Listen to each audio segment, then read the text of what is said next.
Salamat sa Ginoo. Hallelujah. Praise God.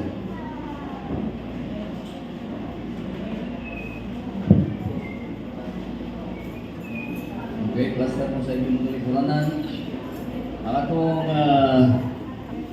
doon tayo matitip kayong pulong sa Ginoo karon. Manang cluster mo sa inyong lingkuranan kung kay karon ato gyud masabtan ang kayuhan sa Ginoo. Amen. Praise the Lord. Hallelujah. Praise God. Hallelujah. Okay, katong mukuhag kape, kuha mo para makaplastan mo sa inyong mga lingkuranan. Okay? Magkampo na mag-iksunan. Pinuto na na matuta sa mga pagkampo. Amahan na mo, ngalagit nun, Diyos nga magkagagahon sa tanan, tagiya sa among kinabuhi. Salamat Ginoo sa mga pulong na among tunan karong adlaw, sa among paglawi, sa among pag-migrate, sa among pag-alagad kanimo Ginoo from immaturity to maturity. Salamat Ginoo karong adlaw, imong giandam, among giandam nga among kinabuhi para mamati ni sa mga pulong aron magalipon kami diha sa pag-alagad. Salamat sa imong pulong Ginoo nga nakapalipon kanamo. Nahimo namo kining pagkaon sa among kalag.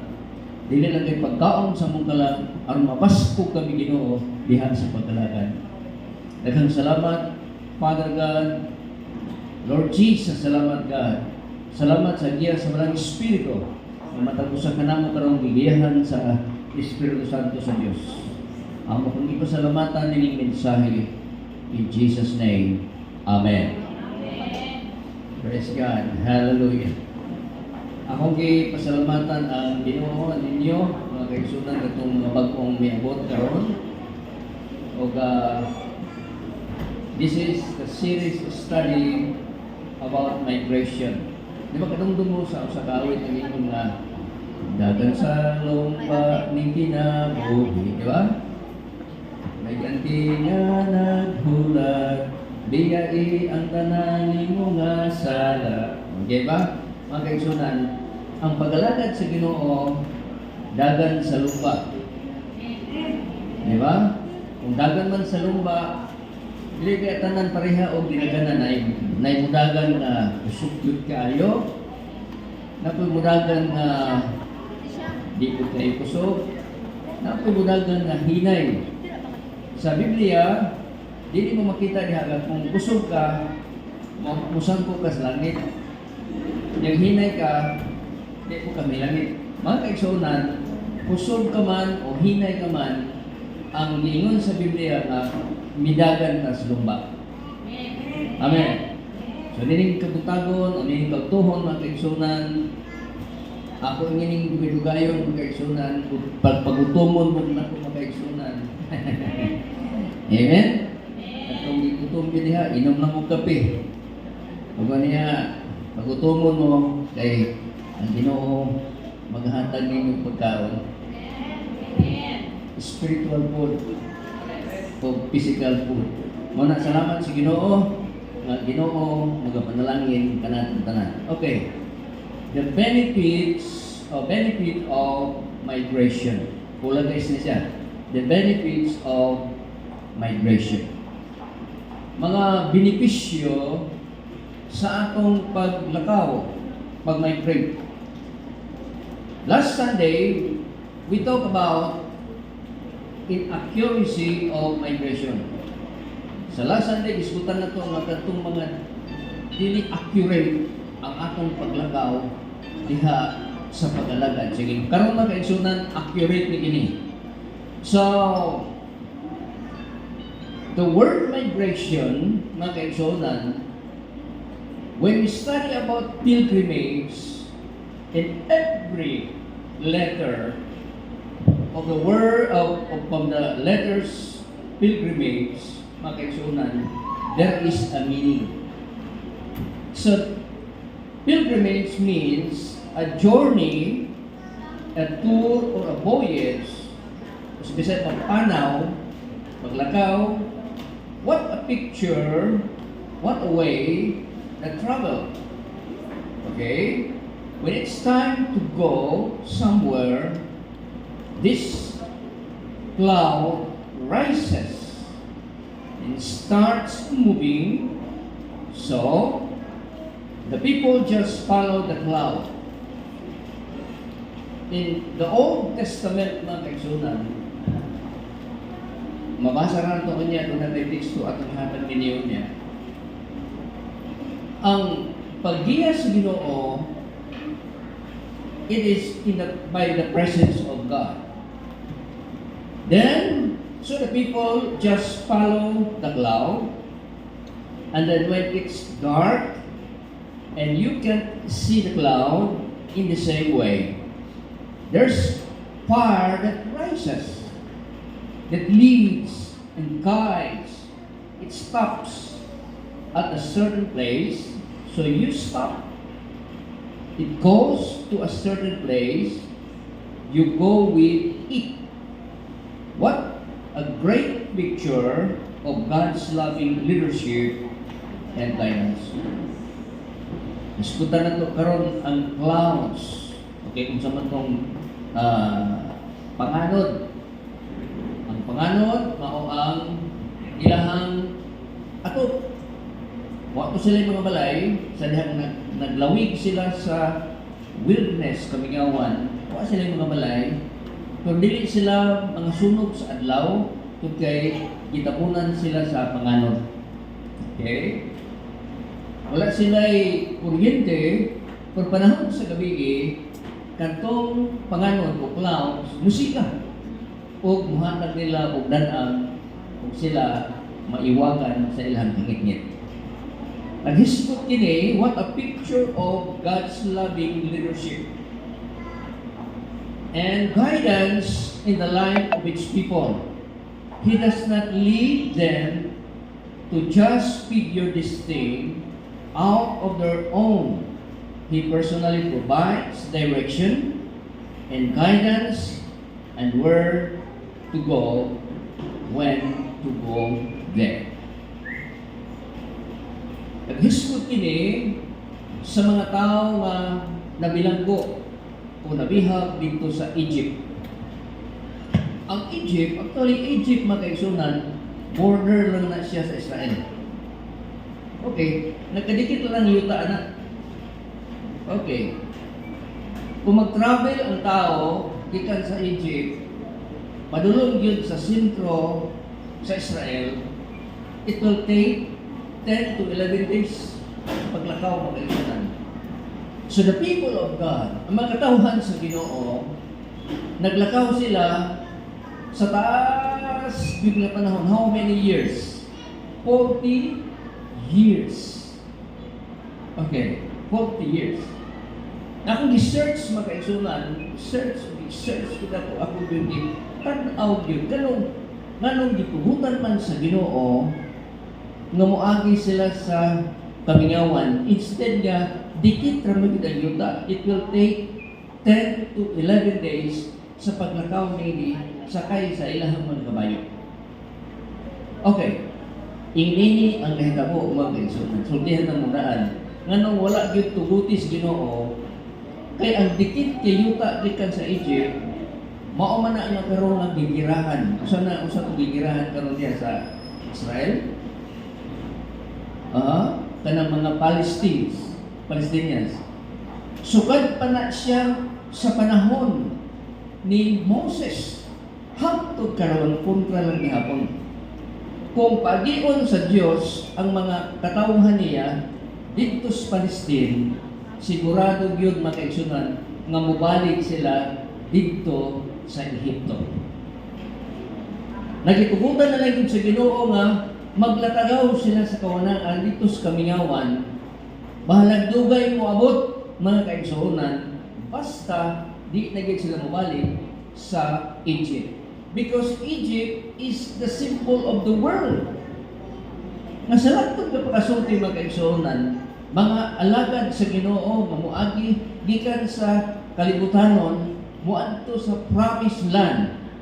nga mao ang Israel, mao ang Jesus, moadto ka kang Jesus, pero daghang mga pagsulay. Gitugutan sa Ginoo nga moagi tas kamingawan, moagi tas disyerto aron dili ka mobalik sa kalibutan. Gitugutan sa Ginoo nga ang imong kinabuhi moagi sa dagko kaayong mga pagsulay. Testing, difficulties, mga testing sa kinabuhi aron ka malikon diha sa atong pag-alagad sa Ginoo. Okay? Hello? Amen. Now, mga kaigsuonan, kung imong tan-awon, among gi-studyhan mga kaigsuonan, ano na 2 to 3 million labot na ang babae o mga anak, mga lalaki, babae, 3 million ka mga tao nga nagalakaw diha sa kamingawan.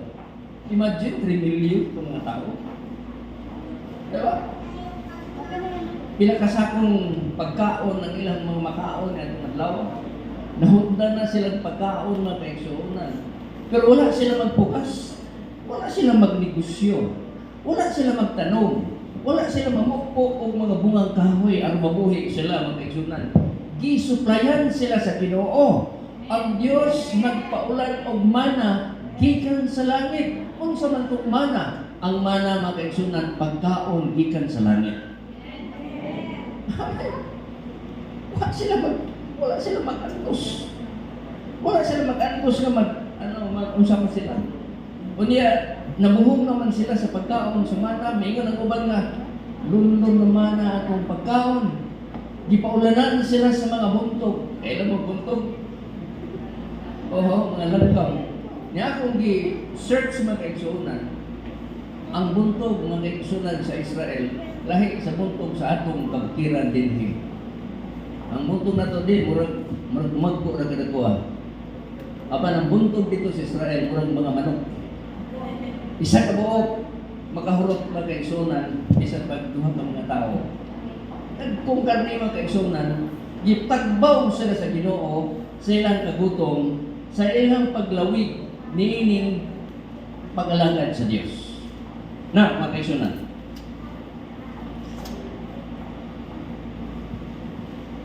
pilgrimage.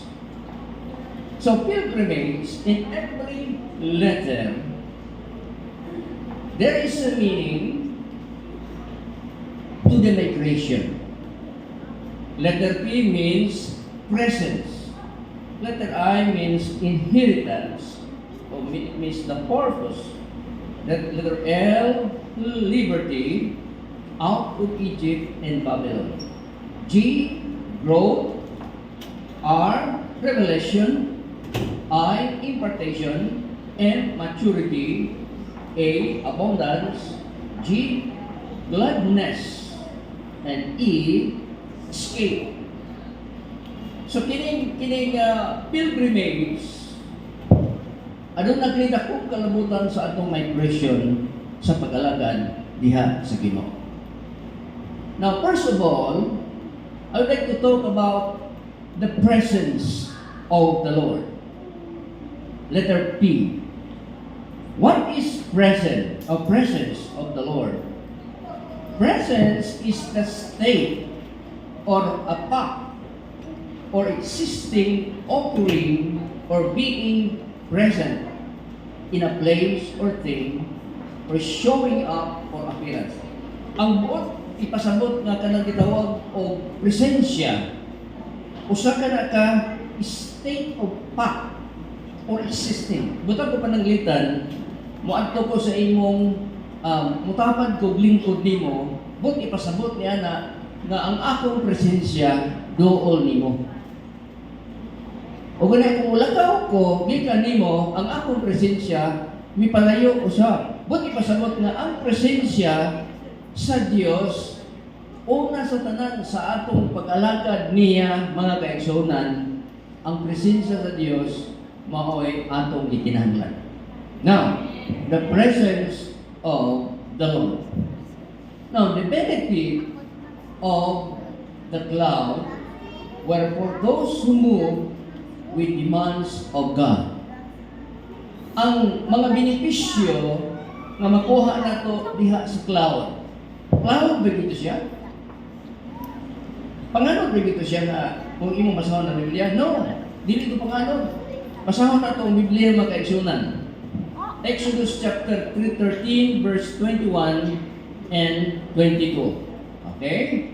O si Jehovah, o ang Diyos, o si Jehovah, milakaw nga nag-una kanila. Na may cloud niya? No. Ang cloud na ilang nakita, mao ang Diyos. Hello? Kay no one can see God. Dili tao makakita sa Diyos. Pero ang Diyos nagpakita, pinaagi o cloud. Hello? Minakaw nga nag-una kanila sa adlaw pinaagi sa usa ka haligi nga panganod. So ang Diyos sa Exodus chapter 13 nagpakita siya sa usa ka haligi sa panganod aron pagmando kanila sa dalan o sa kagabhion pinaagi sa usa ka panganod nga kalayo nga pag-iwag kanila aron sila makalakaw sa adlaw o sa gabi. Bakit masabot na ini mga kaigsuonan? Ang blessing sa Ginoo, ang panganod sa Ginoo, gi-bless sila sa adlaw. Gi-bless po sila sa gabi. Amen. Busa ang presensya sa Ginoo, mao'y nagagayad kanila mga kaigsuonan. Bangutanan nato karon na may dalan na iliglakaw, lagbilaktan. Wala sa may dalan mga kaigsuonan. Diha sa wilderness, diha sa kamingawan, way dalan. Yung sa nila pakahibalo, mingon ang balaan kasulatan o ang panganod mo aginod. Mo aginod sa mutsa aginod. O ang panganod mo aginod, mulakaw. Buti pasabot nga ang Ginoo ni-move siya mga kaigsuonan, o sabihan ang panganod mo buti pasabot nga ang Dios mi-move ang mga tao musunod sa movement of God. Hello? Tungod kay kung musunod ka sa lihok sa Ginoo, there is a blessing. Kung musunod ka sa lihok sa Dios, adunay blessing. Kung ang tao dili musunod sa panganod mga kaigsuonan, mamatay siya. Hello? Nga nang mamatay man siya, mamatay siya sa kainit. Wa man di man to kalasangan. Kawanangan akan sa isa ng tawag wilderness man to, kamingawan. Disyerto. Kung mahimulag ka mga kaigsuonan, gikan sa panon sa Dios, mamatay ka. Kung mahimulag ka sa presensya sa Dios, mamatay ka. Buti pasabot mga kaigsuonan, ang giyas Ginoo makapaayo na to. Ang giya sa Ginoo muhatag na to blessing. Bisag kung saan mo pagpanikamot ni kinabuya kung way Ginoo, wala blessing. Bisag kung saan mo sige, bisag kung saan mo plano, bisag kung saan bisag kinsa pa imong kuhaon aron mamudako ang imong business, mudako ang imong trabaho, kung wala ang Dios, wa kay mahimo. Kung wala ang Diyos, wala ko'y mahimo. Di ba? Kung wala ang Diyos, wala ko'y mahimo. Sama ako sa sakayan na walay bansalan. Sa pag-say bansalan? Laglong ka ng Binisaya. Sama ko sa usa ka barko na walay timon. Di ba? Doon na tayo direksyon. Ang Ginoo mo ay atong direksyon. Kung mumove ang Ginoo, kung mulakaw ang Ginoo, lakaw ka. Kaya kung di ka mulakaw, disgrasya ka. Umuman ka sa Ginoo, doon ay grasya. Kung ulan ka sa grasya sa Ginoo, disgrasya ang imong kinabuhi. Now, okay, so na. Basahan ko, verse 22. Wala mo bulag sa pag-una sa katawhan ang haligi. Sa ito pa, ang Diyos na mao ang panganod, wala mo bulag kanila. Amen? Inanang paghigugma sa Diyos. Inanang paghigugma sa Ginoo. Kanato mga kaigsuonan, iya kitang giamuma.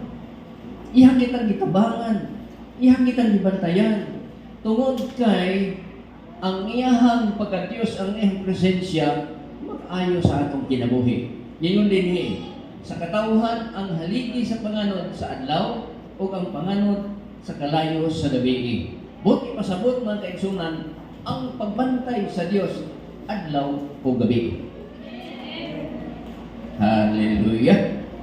Salamat sa Ginoo mga kaigsunan. Pag-imatayan ka sa Ginoo, hallelujah. Amen?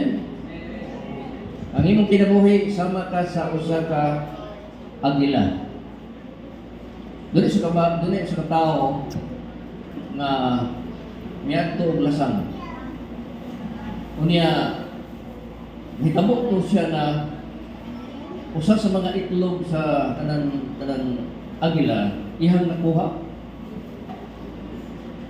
Didala niya sa ilang balay. Pagabot niya dito, siya usawa man ako ng itlog sa agila. Karon kaya na manok ko dito, nangitlog mo po. Kung yan gisagol dito sa itlog sa manok. Kunya dilumluman sa manok.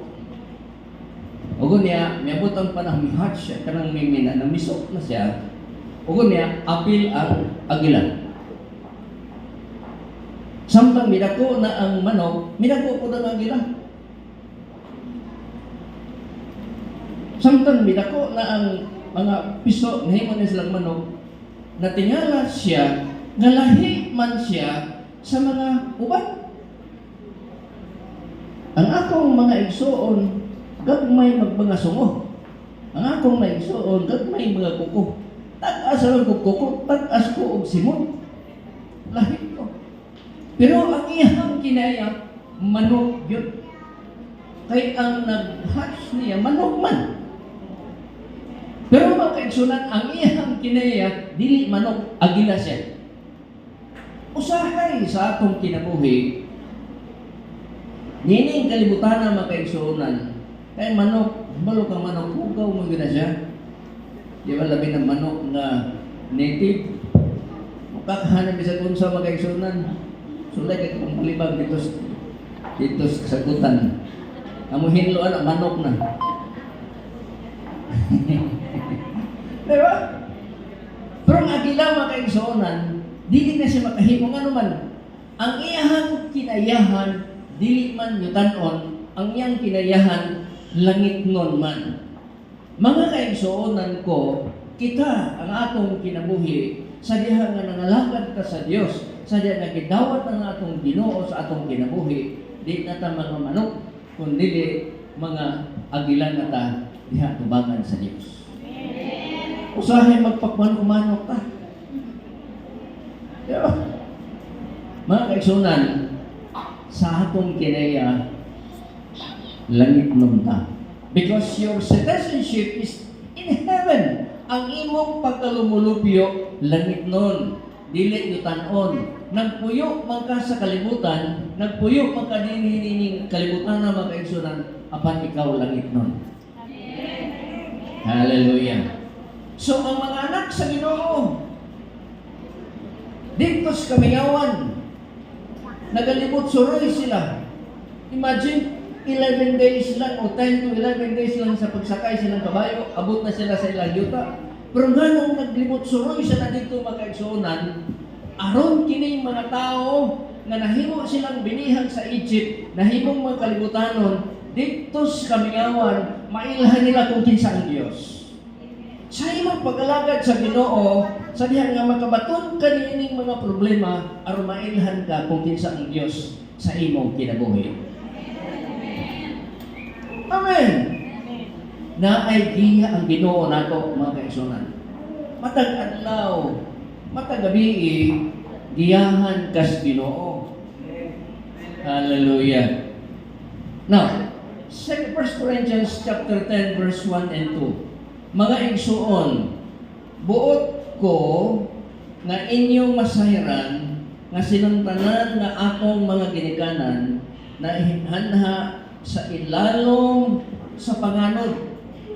Silang tanan na anha ilalom sa panganon. But ipasabot nga, ang atong mga ginikanan ng atong mga karaan, miagi sila sa ilalom sa panganon, mao ang presensya sa Dios. Agi sila sa giyas Ginoo, miagi sila sa tambag sa Ginoo, miagi sila sa gahom sa Ginoo. Nakasinati sila kung kinsa ang Dios, nakasinati sila kung unsa ang Dios sa ilang kinabuhi. Miabot kanila ang kawalan-on, kitaghaan sila mana. Giabot sila og kauhaw, kitaghaan sila tubig diha sa bato. Mga kaigsunan, silang tanan miagi sa presensya sa Dios. Hallelujah! Mao kana mga kaigsunan. Silang tanan milakas sa dagat. Sayon magyud ta kaayo mga kaigsunan. Mumuritso na sila sa Palestine.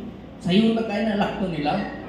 Pero tuaman ang mga kaaway nila dito.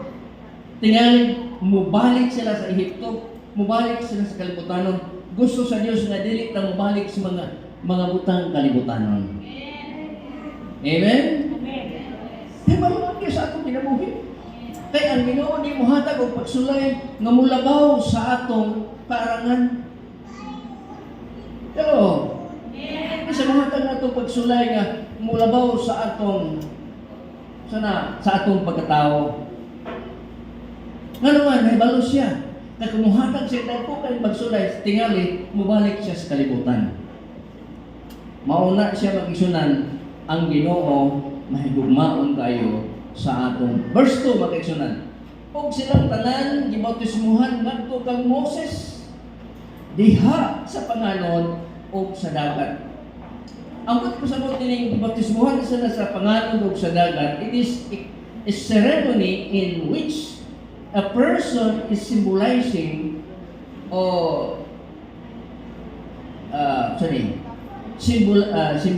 symbolizing cleansing of sin by being totally immersed in water.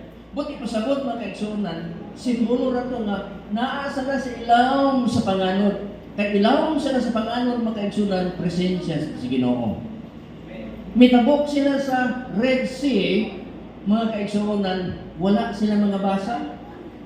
Nabuak ang Red Sea, o niya, mitabok sila sa Red Sea, o dito nailhan nila nga ang Diyos na ilang gialagaran makagagahom sa tanan.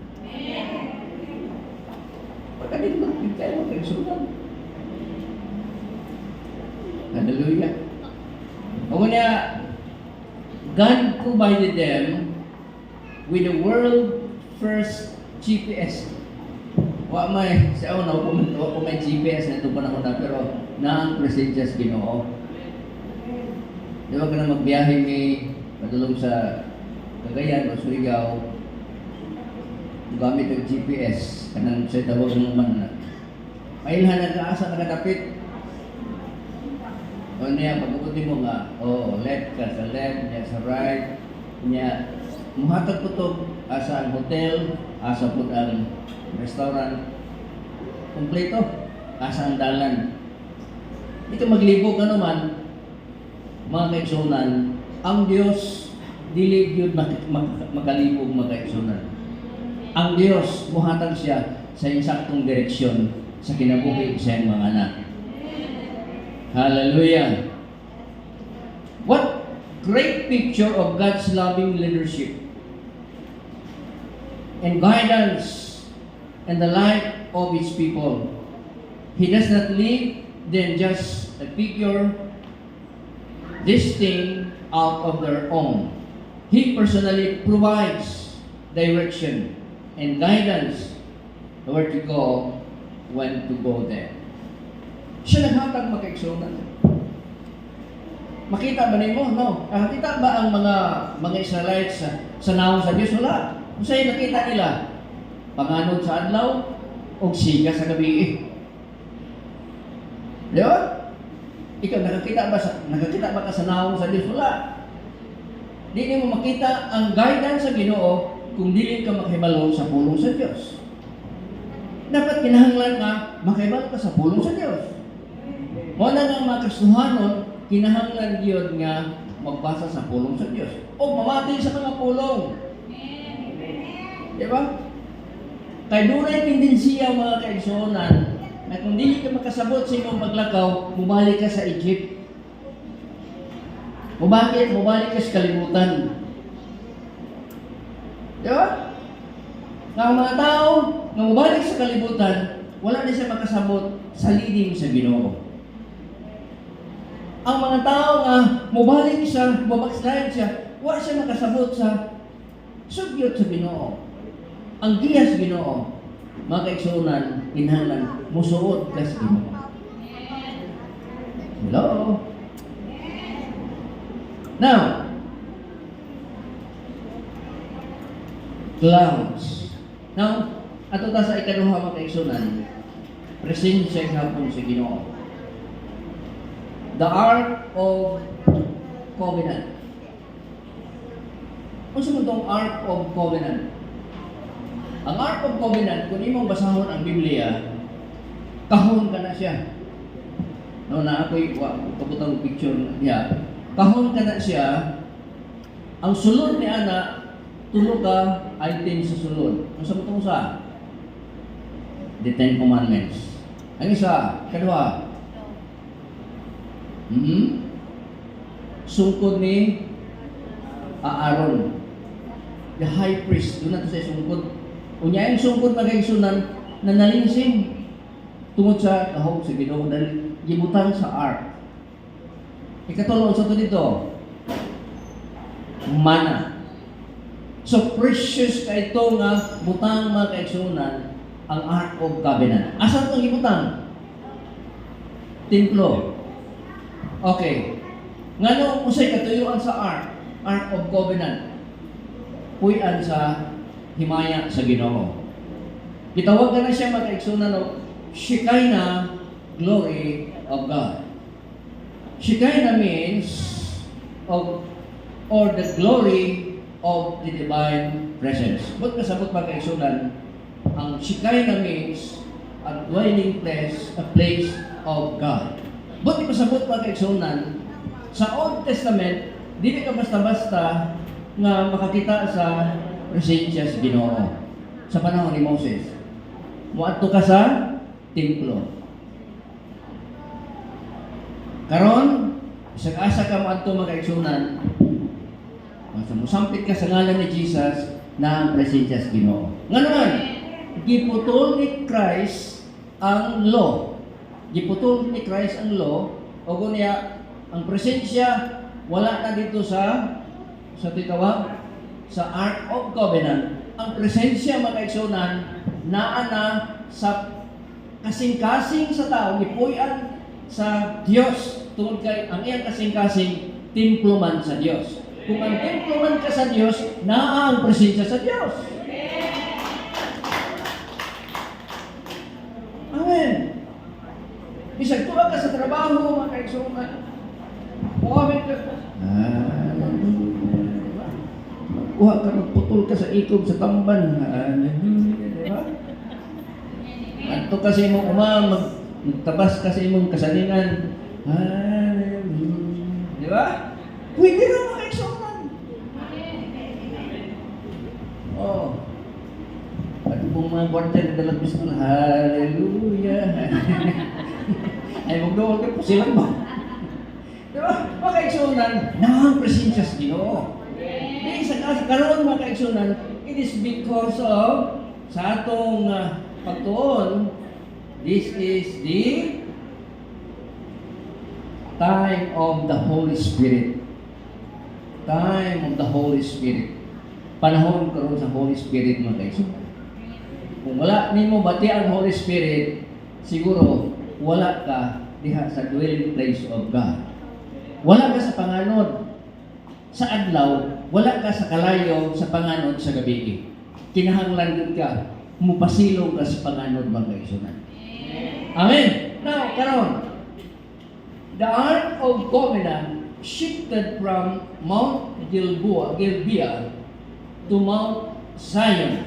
Okay, ang pasabot nini to access the presence one had to go to the Mount Sinai. But ipasabot nga ang Ark of Covenant sa panahon ni King Saul, napildi si King Saul sa iyang mga iyang kaaway, giguba ang ilang templo, gikawat ang ilang Ark of Covenant. O kanya, sadya nga namatay si King Saul, mipuli na si King David. Kanya si King David, mga kaigsunan, buot niyang bawion ang Ark of Covenant gikan sa mga kaaway.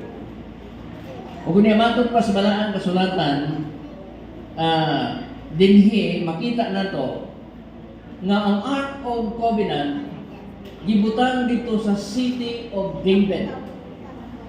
Kung basahin mo sa 1 Chronicles chapter 13 verse 2 to 3, mga kaigsunan, kini nga mao ang mensahe nga ang Ark of Covenant gibutang sa syudad ni David. Dito sa usa ka balay sa alagad sa tao, ang iyang pangalan mao si Obed-Edom. Tanaw mga kaigsunan. So David would not move the ark with him into the city of David, but took it aside into the house of Obed-Edom. Nga ang Ark of Covenant gibutang dito sa balay ni Obed-Edom. Ang buti pasabot nga ang presensya si Ginoo nang puyo dito sa balay ni Obed-Edom. The Ark of God remained with the family of Obed-Edom in his house 3 months. Imagine, tululang kabulan, gibili ni David dito sa balay ni Obed-Edom. Unsay nitabo mga kaigsunan. And the Lord blessed the house of Obed-Edom and all that he had. Si Obed-Edom midawat sa Ark of Covenant kay gibilin man ni King David dito, o kunya sunod lang sa 3 months gibless siya sa Ginoo tungod kay ang Ark of Covenant presensya man sa Dios. Kung naa ka sa presensya sa Dios, mga kaigsunan, i-bless ka. Hallelujah.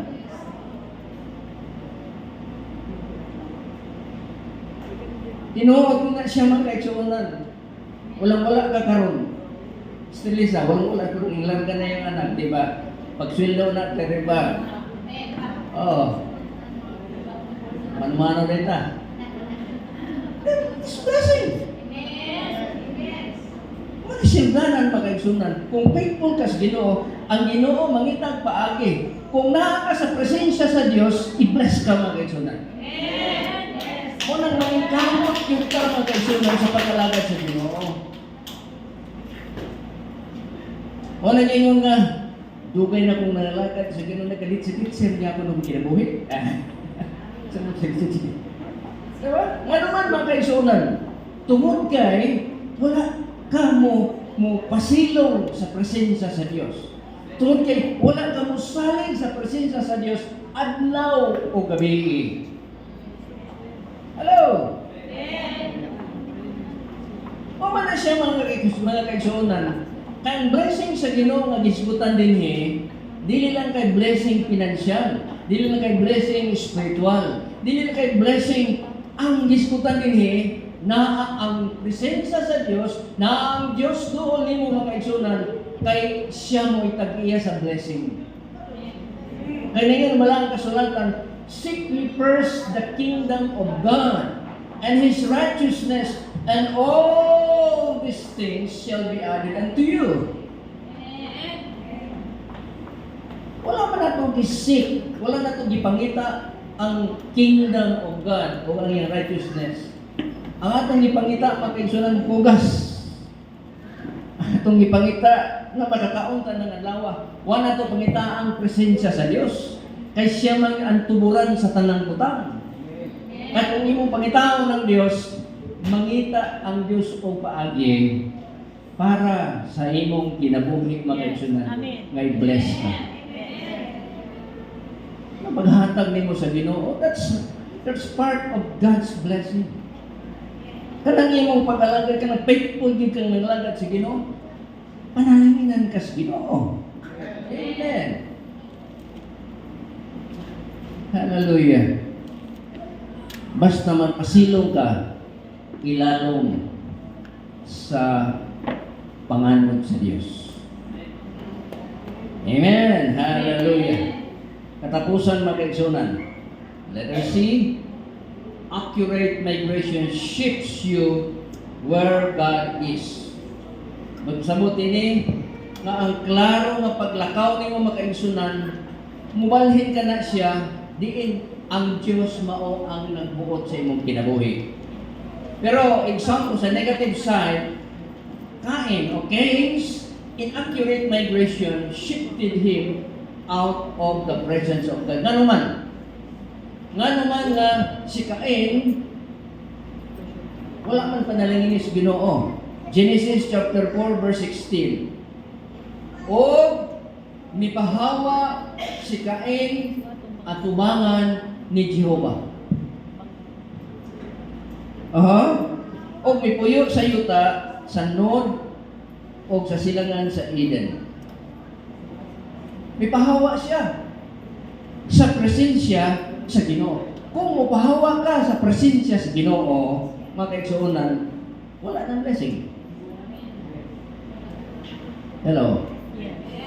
Ayaw yung hawa sa Ginoo. Ayaw yung hawa sa pag-alagad sa Ginoo. The reason nga may pahawa siya, nakasala man siya. Manang mga tao, mga Kristohanon nga nakasala, mabackslide na siya.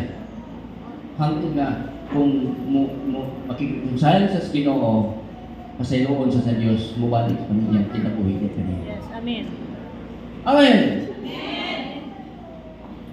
Praise God! Hallelujah! May pahawa siya sa tubangan ni Jehova. Duha ka butang makaigsunan na makita nimo sa kinabuhi ni Cain.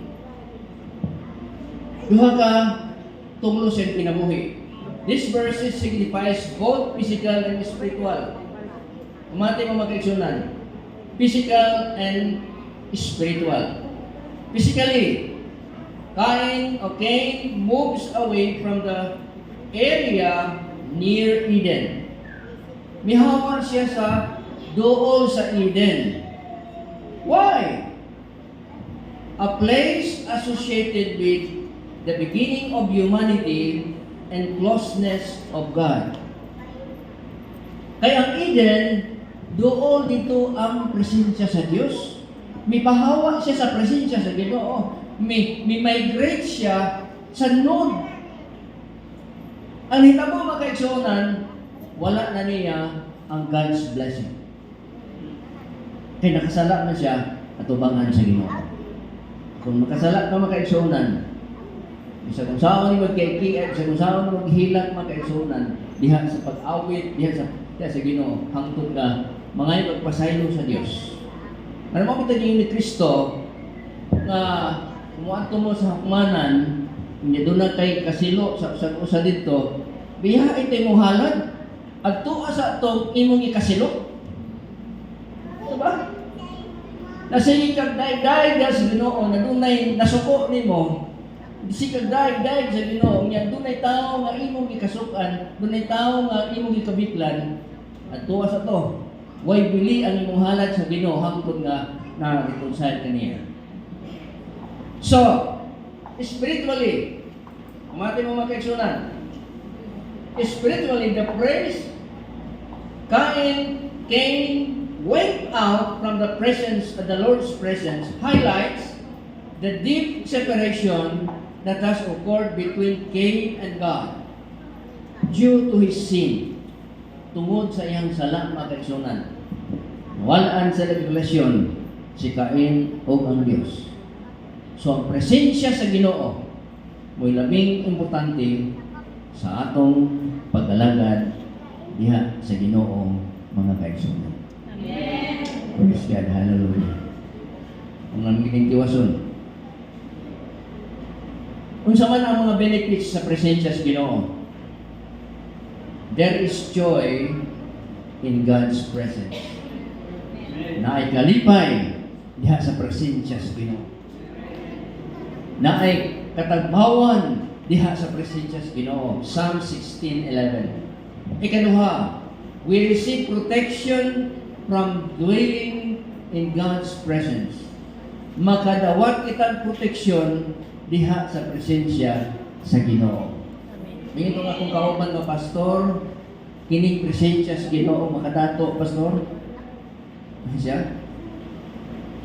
Kapito na lang siya nakaadto ka Amerika tungod sa presensya sa Ginoo. Tungod sa presensya sa Ginoo. Mo na gi-bless siya sa Ginoo. Kaya ang Ginoo man mo nangita magkaisan og blessings para sa iya. Amen. Dili man ikaw mo mangita, siya mo mohatag. Ikatulo nga kaigsunan, unsay mga benefits. Mga kaigsunan, we find peace in His presence. Makadawat kitang kalinaw sa presensya sa Ginoo. Exodus 33 verse 14, my presence will go with you, I will give you rest. Ikaupat, God leads, guidance, and directs us. We spend time with Him. Kung we spend time with the Lord, ang Ginoo maggiya na to, o mag-guide na to, mag-direct na to sa atong paglakaw mga kaigsunan. Ikalima, the fire and power of God, of His presence, melts, kanamutunaw, away every mountain, every obstacle, and hindrances before us, and every satanic plan for our lives.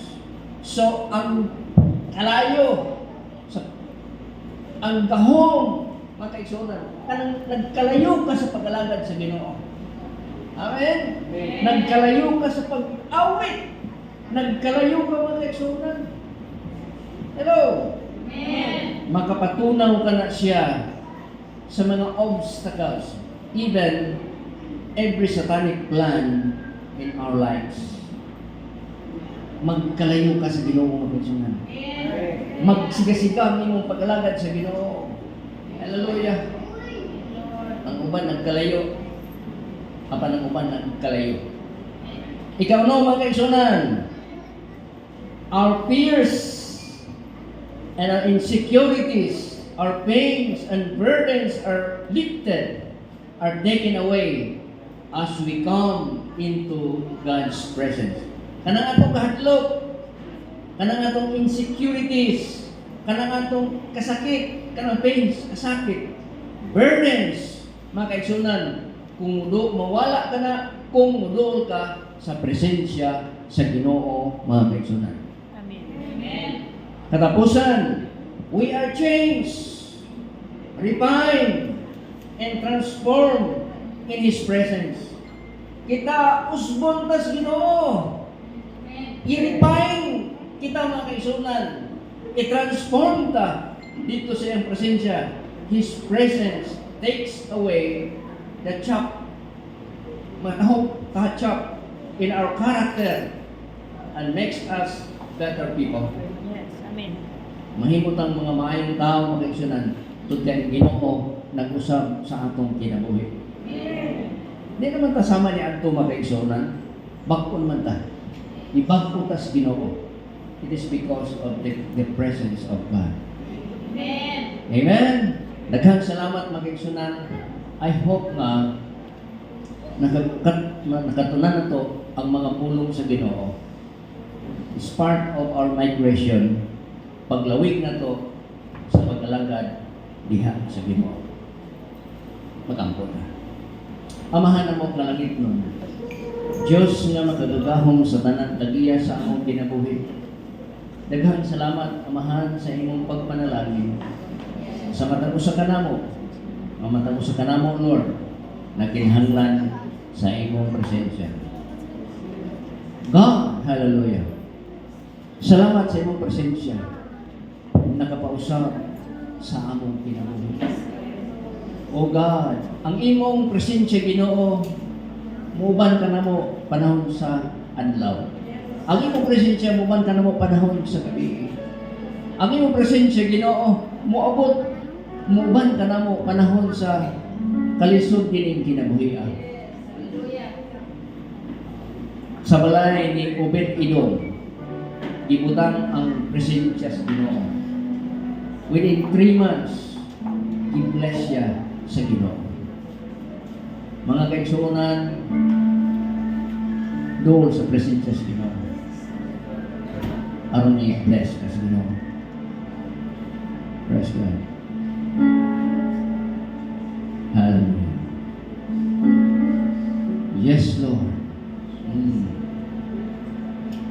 Oh, yes, Lord. Hallelujah. Oh, yes, Lord. Hallelujah. Yes, Lord. Ikaw, Ginoo, ang among nalangpanan.